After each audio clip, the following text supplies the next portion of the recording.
Hello, and welcome to More Influence and Impact, the show that unlocks the secrets of success for multi six and seven figure entrepreneurs.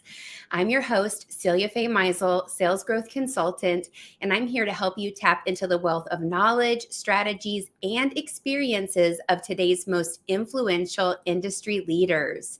Today on More Influence and Impact, I have a special treat, Mary Lasky Bell. Hello, Mary.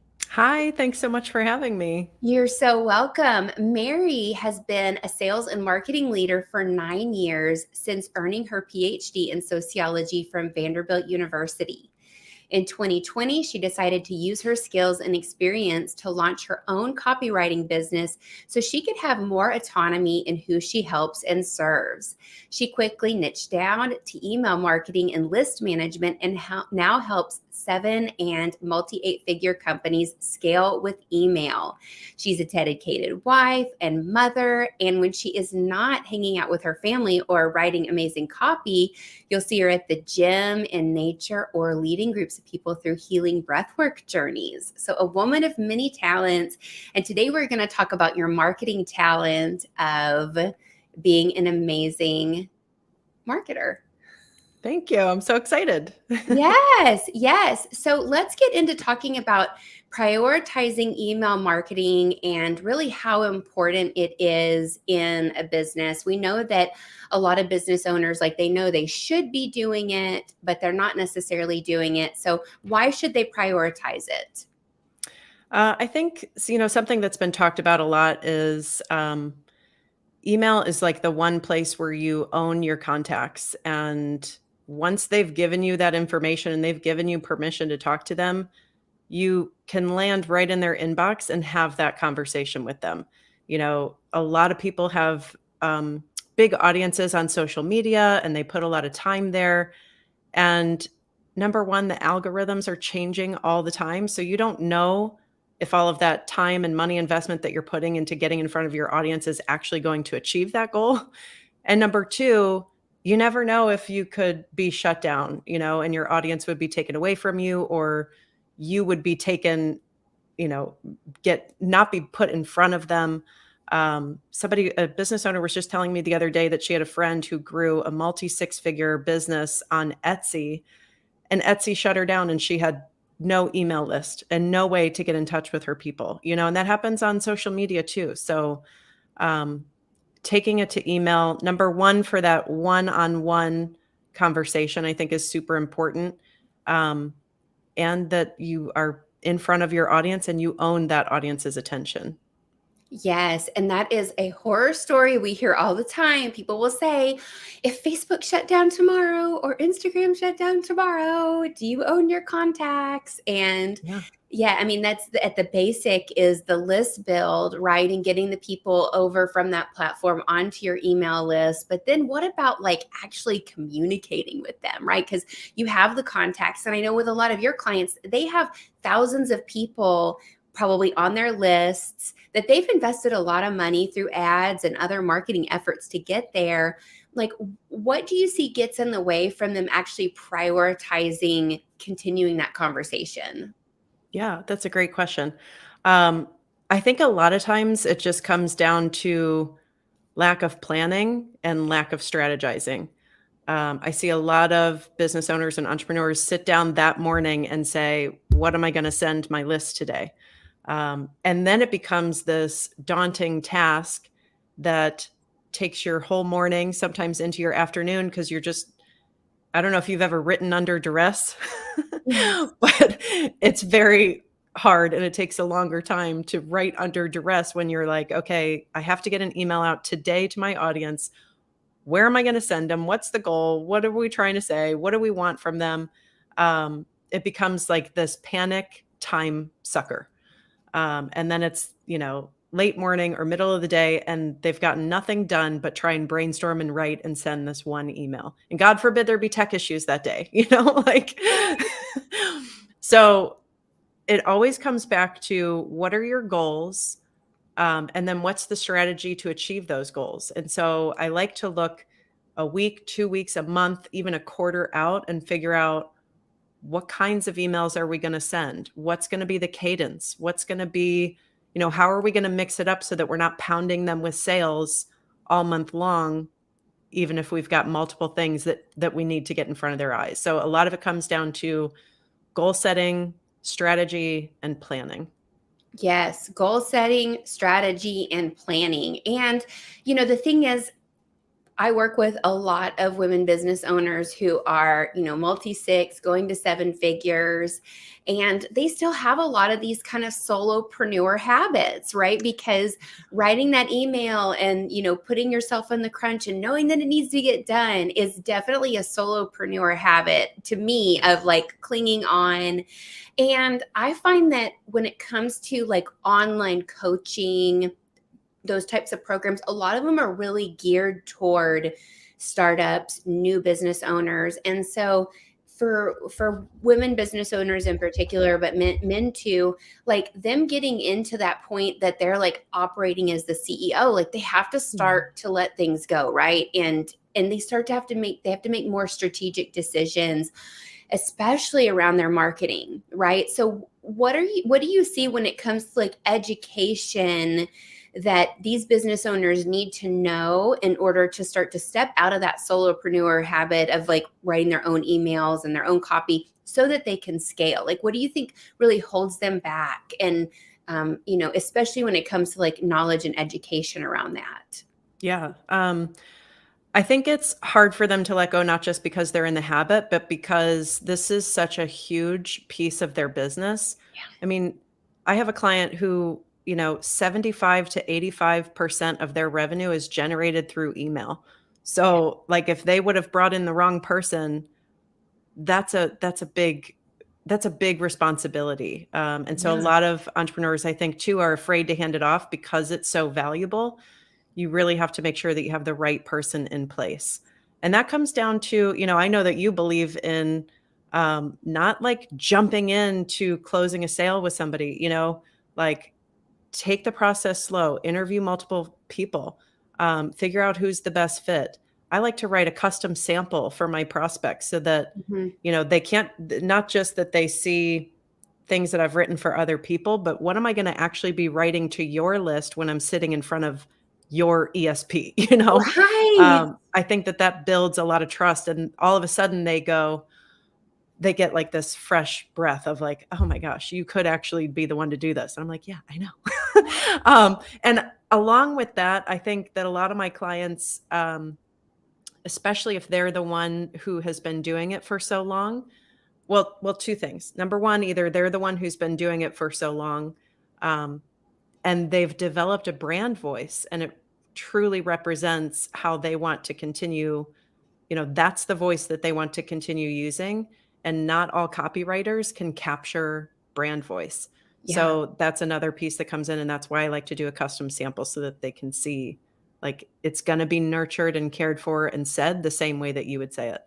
Um, or the other situation I see is that they've had multiple copywriters, Oh, yeah. and so there's like multiple voices going on, and they're like, we've kind of lost our brand voice. Or we don't even really know what works on our list anymore because we've had so many different people trying to nurture it. And so that takes research. And, again, the thing I love about email is response. You can ask your audience a question and get replies and know exactly what it is that they want to hear, what they resonate with, what they don't. And so that's part of like the testing and research phase. And just figuring out how to continue nurturing this list if there have been multiple voices in a way that's going to resonate with them. Yes, yes. I mean, you hit so many amazing points, and especially the component around the brand voice piece of like really capturing that brand voice and making sure it's consistent, and also yes, hiring multiple writers. And it's one of those, I call them piecemeal sales processes, where people get like a script from here and a thing from here and a thing from there. And they've got all this stuff and nothing's really consistent. And the same goes for your marketing. If you've had different writers and different strategies and different approaches you're using, it's kind of all over the place. And how do you think that affects or even know, how do you know that affects the customer's buying journey when that voice is inconsistent and disjointed? Yeah, well, I actually have a very specific example. I mean, and I don't know the results of it yet, but there was a certain phrase that one of my clients kept using, and I was like, I I don't know, is this how your audience talks? Because I've never heard that phrase before. And come to find out that she had a writer um, that had like a British dialect, and that was a British phrase. And so then the question is, okay, well, is our list British? Like, do they know what that Ah, phrase means? Because I've never heard that. That's not how I talk. Um, so it can sound like, well, I mean, like in the worst case scenario, it can sound like a robot, right? mhm. In the best case scenario, you just don't sound like you understand what I'm going through and what my pains are and what I actually want if you're Yeah, not speaking the language I speak. I'm saying I from your customer's point of view, right. right? So like, and again, that's where the research comes in. And like I said, that back and forth with getting replies in, being able to see how they actually speak, Yeah. that becomes part of your brand voice, right? Like talking the way that they talk. Um, but yeah, it can screw things up because it breaks trust, right? Mhm. Um, I think it breaks trust. Yeah. It is that nuanced. It really is. And, depending on your market and your values and all of those pieces. And I think, and I'm interested to hear your take on this, like, do you think that the nuance is getting more important because I believe and see that buyers are getting more sophisticated, even in the B2C, like they're more aware of like sales and being in a sales process. Your B2B prospects and buyers, they're more savvy, they know a sales process, but I see people getting more savvy around sales in particular and being online. And so do you think that as buyers get more savvy that nuance is more and more important? I do. And I think it's not just that they're becoming more savvy to the sales process and what, marketing emails look like, Yeah. but there's also like this uptick in, like internet crimes and people are being scammed online. And so Yeah. there's this skepticism, way more skepticism now than there was, years ago, because people are afraid, like because they can't see you and interact with you right in this moment. I mean, that's why you really have to build up that trust. And again, use the language they use, talk to the Mhm. pain points that they're experiencing, paint the vision of what they actually want, not what you think they want, to help build that trust. And sharing stories, right? Sharing your own stories of why you're interested in selling this thing that you're selling to begin with, sharing testimonials and social proof, like all of that matters in nurturing the audience to build that trust. Yes, I agree completely. And so let's talk about what happens when a business, like, they don't have a strategy for their email marketing. Um, like, what happens to, because a lot of businesses don't have a strategy for their email marketing, right? Mhm. Yeah. Yeah. So you can, a symptom of not having a strategy is that you see that like drastic up and down. That's Okay. not predictable. It's not like, oh, we have our launch seasons. And so these are our high months and these are our low months. It's like last month we crushed and this month we're flopping and we don't know why, like Hmm. what happened. So I think developing strategy makes it a little more predictable. Um, I'm working with a client right now where I know that we have this one promo that we run every month. And I looked at, okay, so we're like midway through the month. Last month, at this point in the month, we still made 10,000 more from this one promo. Hmm. So I should be able to count on 10,000 more from the halfway point to the end of the month from that one promo. And is Okay. that going to reach my income goal or not? If it's not, then we got to bring in another strategy. If it is, awesome. Let's go harder. Like, Yeah. so being able to look at the numbers and look at the numbers and how the audience reacts to different promotions, different types of emails, all of that comes into play when you want it to be a little predictable, right? You want to be able to send an email and say, I'm setting a goal to make this much from this email. If we hit it, awesome. We were right. If we didn't, what was wrong? How can Hmm. we improve from that? So it's Right. like month-wide, week-wide, quarter-wide strategy, but also each send. What can we learn from that send? What Right. worked, what didn't work? What do they like, what don't they like? It's constant learning.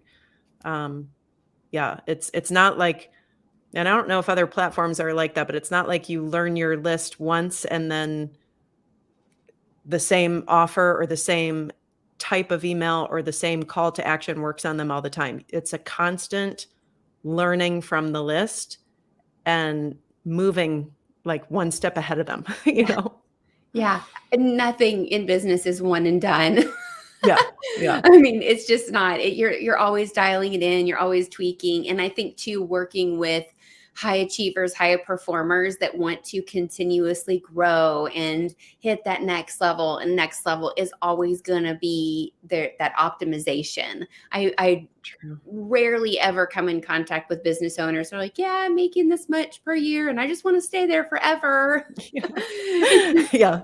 yeah. Yeah. So That's not usually the case. it's not at all. It's not at all. So that optimization is a part of it. And so having an expert like yourself upon, inside of a team, you're the one that's really looking and evaluating and driving those strategic conversations with your clients. Mhm. Yeah, absolutely. Yeah, because most entrepreneur CEOs, they're just not looking at their data and their numbers like that. And I've had some different experts that I've interviewed that are like dashboard experts, and they create the KPIs and the numbers more from like an objective, like here's the numbers, here's what the numbers tell us. And it sounds like that's a little bit of what you're doing in evaluating each send, is looking at those numbers and what the data is telling you, and then also that response so that you can then test and tweak the messaging and the approach from send to send.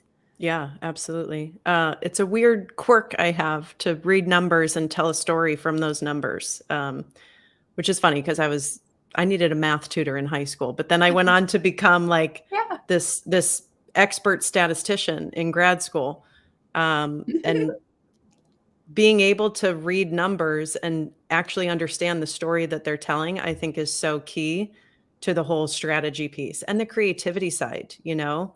Um, and being able to say, yeah, like this email performed this way, even if we didn't get the result that we want, like even if the revenue dollar wasn't there, well, it also just tells you where the breakdown is, right? Mhm. Was it a problem with the email? Was it a problem with the landing page that we're sending them to?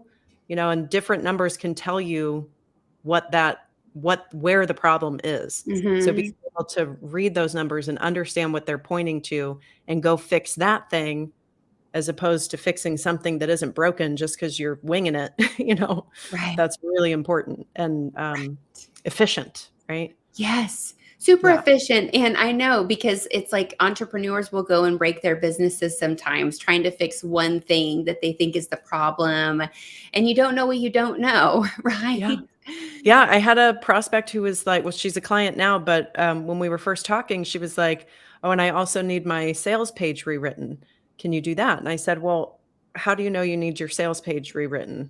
Like, Mhm. can you send me the stats so that I can think Yeah. about what that might look like?" And she was like, "Well, I don't really know why I think it needs rewritten. I just am thinking it needs refreshed." Oh. And I'm like, "Oh, no, hold on, pump the brakes. Maybe that's true, but there are numbers that will tell you whether that's true or not, and that's where we need to look first before you pay money, you know, because that's a big investment, Yes. to change things like that." And then she kinda stepped back and she was like, "I'm actually kinda relieved that you said that Yeah. because, working with somebody else in the past, they just kinda dove in and were like, 'We need to redo your messaging and, all of this,' and she did it, and she was like, 'I don't even think it helped.' She's like, 'But we didn't think to look at the numbers," you know? So I Right. think that's really key. It is. It is. And again, that it's that conversation around optimization. Like, why take something that is already performing and mess with it and change it? And when I go work with clients, I like to go and take everything that they already have. And some will say, well, no, I want you to create something new and create something from scratch. And it's like, but that's not the most efficient use of our time, especially if Right. something is already working and we can optimize and improve it and just make some tweaks versus like reinventing the wheel. So I love that because Right. you are saving your clients so much. And I think they get into the habit of that too because they've invested in, different service providers that don't really like come and join the team like you Mm. do. And I think you and I have a lot of similarities in like how we work with our clients. And so when you come inside the business and you're really like inside their email list and they're in their ESP and you're seeing everything, it's a totally different vantage point from like just being on a Zoom call and in a Slack channel once a week and coaching them and just only taking like verbatim what they say at face value. It's a whole different experience. Yeah, absolutely. I think too, sometimes people are quick to make suggestions and changes, Hmm. like to provide value. And that, if it works, that's very valuable. Yeah, But I'm of the approach of like, yeah, don't fix it if it's not broken. exactly. Exactly. Just like say, and pick it. find Yeah. and find out where it is broken Yeah. and focus your energy and resources, time, money, all of that into that piece. Yes, dial in, dial Yeah. in. So let's go in and geek out a little bit and go deeper into your expertise and talk about email deliverability. Mm, yes, such a buzz. What do you wanna know? Well, let's talk about it. Well, so I know that this is an expertise of yours, email deliverability. And I know most people are going to think about it like, well, I don't want to land in the promotions tab, or I don't want to land in the spam folder. That's probably what people think about when they think about email deliverability. So Yeah, um, let's just educate us on some of those components. yeah. Um, I think a lot of times, and again, it's funny how all the themes keep coming because I find out that a lot of my clients they're not even monitoring deliverability. They're just looking at open rates and click rates and they're like, "Oh, here's our stats and like here's how we're doing." Whereas me and my team come in and we actually test for deliverability and we, look at your domain health, and when we start working together, we monitor that and make sure that it stays, that you maintain good deliverability over time too, because it's another thing that's not just fix it once and you're done. It's something that Mhm. has to be maintained. Um, and I think a lot of people get in trouble either because they don't monitor it or they don't know what kinds of things don't land them in the primary inbox or in the inbox in general. Um, Again, it comes down to like the strategy piece and just not having this stuff planned out. They're writing an email that morning, they're sending it, and they don't have the time to test it, tweak it, change it if it needs changed to land in Mhm. the primary inbox. They don't know a lot about DNS records and making sure that things are set up correctly on the back end and all that. There's a lot of different components to it that some of it is what you're actually saying and sending in the email, and some of it is, communicating with the ESP and the ISPs and making sure that the DNS records are set up and that, everybody who's watching understands that these are emails that people subscribe to and want to see and they want to engage with them and they reply to them, all that kind of stuff. So there's Mhm. there's a lot of different pieces to it, which is why I think people don't really think about it until it's a problem. And then they're like, "Oh, my open rates tanked or my click rates tanked," or somebody emailed me and said that they found my email in spam. So it's one of those things that I don't think people really pay attention to until they have poor deliverability.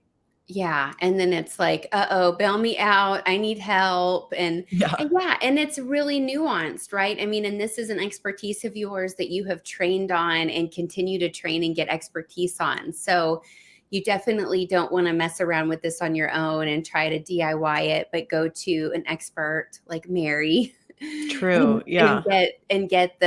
get things set up in the right way so those because at the end of the day, like where your emails land, spam, promotions, wherever will affect your sales, right? Right. And I think when people do try to fix it on their own, the first thing they do is they're like, okay, stop emailing. If we're going to spam, stop emailing. It's like, well, Okay. hold on. There's different ways to do it, but the last thing you want to do is stop emailing. Hmm. But you have to be strategic and, segment the list and email to a very engaged segment while you fix the stuff that's wrong on the back end or, Okay. that's hidden, the DNS records and stuff like that. Good to know. Pro tip Yeah. there. Yeah. Email to a very The inside segmented the inside scoop. the inside scoop. And most people are like, that sounds great, Mary. Just come do it for me, please. Because there's no way that I want to do that. Yeah. So, well, It great. is, it is one of those things that, a lot of entrepreneurs are big thinkers and big Right. picture and creatives and, they're the visionary. And Yeah. that's why a lot of this stuff, writing emails might be enjoyable to them, might be, Yeah. but the technical side is usually very much not at all interesting to them. Absolutely. And I'm, like you said, we're getting into the nerdy stuff. Like I'm obsessed with both the Yeah. creativity and the nerdy, tech side, which is why this happens to be a very good mix for me. Perfect. Well, so good. Thank you so much for your time and your expertise today, Mary. Tell us Absolutely. how we can connect with you further. We'll be dropping your links in the show notes, but tell us Awesome. where people can find out more about you and connect with you. Yeah. So Facebook and Instagram are probably the easiest and fastest ways to connect with me. Just send me a DM if you do send a friend request, because I'm sure like a lot of the people in your world, you have hundreds and hundreds of friend requests and Right. you never know who or how Right. or where they found you. Yeah. So just send me a DM if you send a friend request. And then also I shared a link with you that you can share with your audience for a free email marketing audit. Nice. So I'll take a look at deliverability. I'll take a look at, sometimes I can tell strategy if I get on your email list and take a look at what's going on. And then just give you some suggestions of, what the next steps would be for you, depending on the results of that audit. Very Yeah, so we can generous. do Well, that as thank well. Thanks. Yeah, super generous and a great way, especially if you're scaling your business and you want to optimize for conversions. Definitely take Mary up on that offer. Well, it has been great, everyone. Thanks for tuning in to More Influence and Impact. This is Celia Faye Meisel, and we